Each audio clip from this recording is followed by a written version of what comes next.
नमस्कार दोस्तों, Aditya educational class में आपका स्वागत है। आज हम यहाँ आप लोगों को बीएड डीएलएड से संबंधित पाठ्य योजना बनाना बताएंगे। सबसे पहले ऊपर हम लिखते हैं पाठ्य योजना।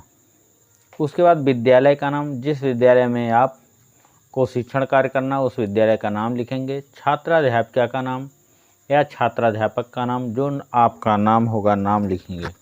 दिनांक, जिस दिन यह पाठ्य योजना आपको पढ़ाना है उस दिन का दिनांक लिखेंगे। कक्षा 6। वर्ग ए, विषय नागरिक शास्त्र, चक्र दूसरा, अवधि 15 मिनट। प्रकरण यहाँ है राष्ट्र ध्वज। उसके बाद सामान्य उद्देश्य लिखते हैं। सामान्य उद्देश्य का संबंध हमारा विषय से होता है और विशिष्ट उद्देश्य का संबंध प्रकरण से होता है। पहला सामान्य उद्देश्य छात्रों में नागरिक शास्त्र विषय के प्रति रुचि उत्पन्न करना।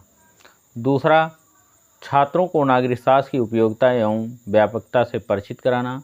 तीसरा, छात्रों में स्वतंत्र विचार एवं निर्णय के लिए प्रोत्साहित करना। चौथा, छात्रों में आदर्श नागरिकता के गुणों का विकास करना।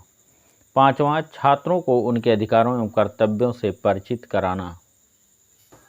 उसके बाद विशिष्ट उद्देश्य आता। पहला विशिष्ट उद्देश्य, छात्र राष्ट्रध्वज के बारे में बता सकेंगे।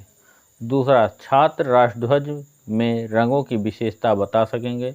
तीसरा, छात्र राष्ट्रध्वज का चित्र बना सकेंगे। उसके बाद सहायक सामग्री। सहायक सामग्री लिखते हैं। सहायक सामग्री, कक्षा उपयोगी सहायक सामग्री, चाक, श्यामपट्ट, झंडा का चित्र। पूर्व ज्ञान, बच्चे देश में मनाए जाने वाले पर्व का सामान्य जानकारी रखते हैं या राष्ट्रीय पर्व के बारे में सामान्य जानकारी रखते हैं। उसके बाद प्रस्तावना के प्रश्न बनाते हैं। यहाँ प्रस्तावना के प्रश्न, फिर 3 कॉलम, क्रम संख्या, छात्राध्यापिका क्रिया, छात्र क्रिया। प्रस्तावना का पहला प्रश्न जो है, प्रस्तावना का प्रश्न छात्रों के पूर्व ज्ञान से होता है, पूर्व ज्ञान से नवीन ज्ञान की तरफ होता है। और यहाँ लास्ट प्रश्न समस्यात्मक होता है। पहला प्रश्न, हमारे देश का क्या नाम है, तो छात्र बताते हैं भारत। दूसरा प्रश्न, भारत में मनाए जाने वाले राष्ट्रीय पर्व कौन कौन से हैं, तो छात्र बताते हैं 2 अक्टूबर, स्वतंत्रता दिवस, गणतंत्र दिवस। तीसरा, राष्ट्रीय पर्व में कौन सा ध्वज फहराया जाता है, तो छात्र बताते हैं राष्ट्रध्वज। अब चौथा प्रश्न, राष्ट्रध्वज के बारे में आप क्या जानते हैं। अब ये समस्यात्मक प्रश्न है, छात्र यहाँ मौन हो जाते हैं या कुछ बचाते हैं। उसके बाद उद्देश्य कथन। उद्देश्य कथन, बच्चों आज हम लोग भारत के राष्ट्रध्वज के बारे में अध्ययन करेंगे। उद्देश्य कथन कहने के बाद प्रकरण तुरंत अंकित कर दिया जाता है। उसके बाद प्रस्तुतिकरण, फिर शिक्षण बिंदु, छात्राध्यापिका क्रिया, छात्र क्रिया। शिक्षण में राष्ट्रध्वज की संरचना। पहला जो प्रश्न छात्राध्यापिका द्वारा किया जाता है, राष्ट्रध्वज में कितने रंग होते हैं, तो छात्र बताते हैं राष्ट्रध्वज में 3 रंग होते हैं।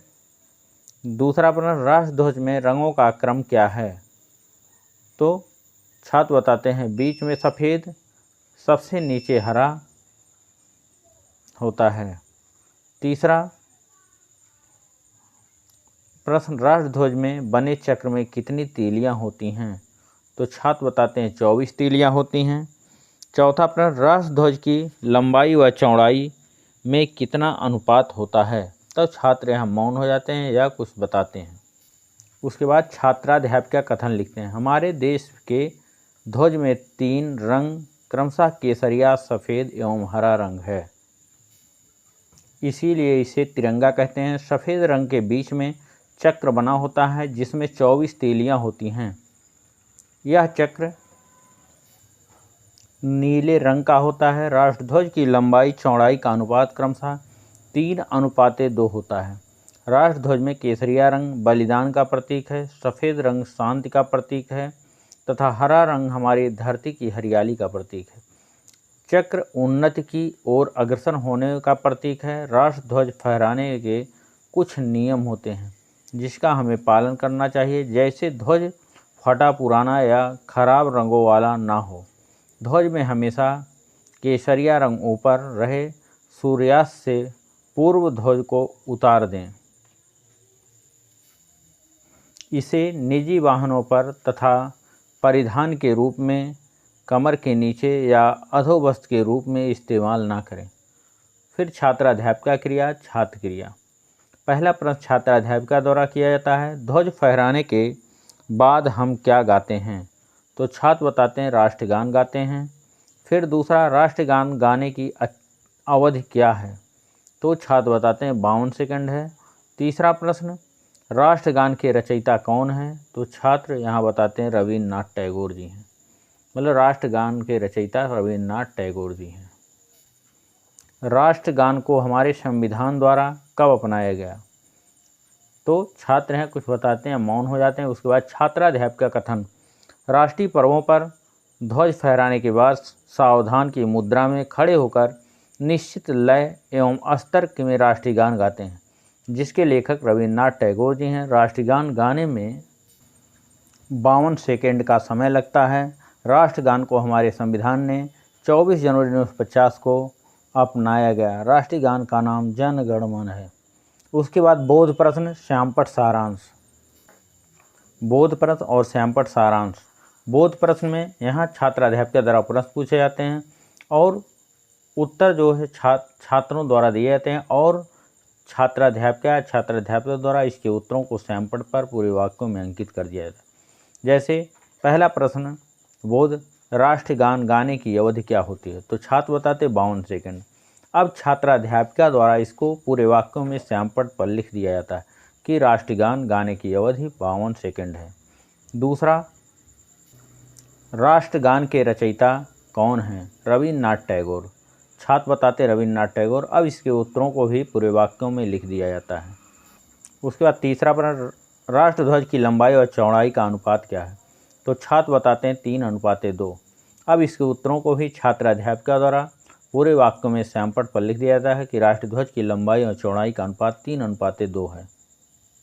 उसके बाद कक्षा एवं निरीक्षण कार्य। छात्राध्यापिका छात्राओं को श्यामपट्ट सारांश अपनी अभ्यास पुस्तिका में उतारने का निर्देश देंगी और स्वयं घूम घूम कर कक्षा कार्य का निरीक्षण करेंगी। मतलब जो श्यामपट्ट सारांश लिखा गया पूरे वाक्य में उसको उतारने का निर्देश है और स्वयं घूम कर कक्षा में देखेंगे कौन से छात्र श्यामपट्ट सारांश को उतार रहे हैं, कौन से नहीं, उनको पुनः निर्देश देंगे। उसके बाद पुनरावृत्ति के प्रश्न। पुनरावृत्ति के प्रश्न पूछने का उद्देश्य होता है कि पाठ की पुनः आवृत्ति हो जाए। मतलब जो कुछ भी बताया गया उसको पुनः बता दिया जाता है प्रश्नों के द्वारा। पहला प्रश्न, राष्ट्रध्वज में कितने रंग के होते हैं? दूसरा, हमारे संविधान को संविधान द्वारा कब अपनाया गया? उसके बाद गृह कार्य दिए जाते हैं। राष्ट्रध्वज की संरचना का संक्षिप्त वर्णन कीजिए। अब ये छात्र घर से लिख करके लाएंगे। उसके बाद पाठ्य योजना समाप्त हो जाती है। फिर पर्यवेक्षक, यहाँ लिखा है आलोचना या सुझाव। छात्राध्यापिका जब शिक्षण कार्य करती हैं तो पर्यवेक्षक जो है आलोचना करते हैं। पॉजिटिव और नेगेटिव दोनों प्रकार की आलोचनाएं होती हैं कि आपके शिक्षण कार्य में क्या कमियां हैं, क्या अच्छाइयां हैं, उसको श्यामपट्ट पर उसको यहाँ कमेंट के रूप में लिख दिए जाते हैं। जैसे यहाँ पर लिखा गया है, प्रस्तावना के प्रश्न ठीक, हाव भाव ठीक है, आत्मविश्वास ठीक इसी प्रकार से लिख दिए जाते हैं जिससे छात्राध्यापिका भविष्य में इसमें देख करके अपने शिक्षण कार्य में सुधार कर सकें। धन्यवाद। ये वीडियो आपको अच्छा लगे तो इसको लाइक कीजिएगा, सब्सक्राइब कीजिएगा और अपने दोस्तों में शेयर कीजिएगा। धन्यवाद।